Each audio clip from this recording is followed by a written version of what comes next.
100 കൊല്ലം ഉപയോഗിച്ച സാധനങ്ങൾ അല്ലയോടാ മക്കളെ. കുറെ കാലം കഴിയുമ്പോൾ തേയ്മാനം വരത്തില്ലയോ? 101 കൊല്ലം തൂറിയ ചന്തിയല്ലയോടാ. പിടിക്കുന്നിടത്തൊന്നും നിൽക്കുമല്ലടാവേ. ഒരു ഘട്ടം കഴിഞ്ഞാൽ ഇതൊന്നും നമ്മുടെ നിയന്ത്രണത്തിൽ അല്ലടാ. മുടിയാനെ കൊണ്ട് ചാകാതിരുന്നാൽ എന്ത് ചെയ്യുമെന്ന് പറ. നീറാണോ തനിയെ കടിച്ചങ്ങ് ചാകാൻ? നോക്കുന്നവരൊക്കെ വശം കെട്ടുപോകും എന്നെനിക്കറിയാം. എന്നാലും അവനവന്റെ മലവും മൂത്രവും ഒരു ശീലമായി കഴിയുമ്പോൾ ഞങ്ങൾക്കൊന്നും അത് നാളത്തില്ലടാ മക്കളെ. മൂത്രമാണേലും സ്വന്തമല്ലേടാ. എന്തോ ചെയ്യാനാണെന്ന് പറ.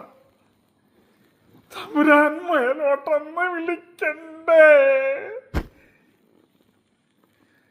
മക്കളെ,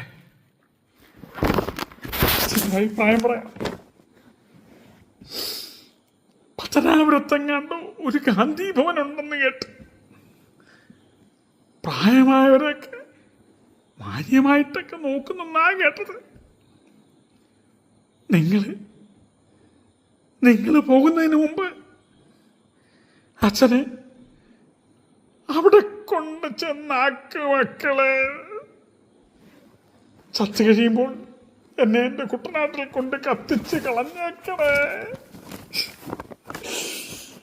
എൻ്റെ അച്ഛനും അമ്മയും എരിഞ്ഞടങ്ങിയ മണ്ണാണ്.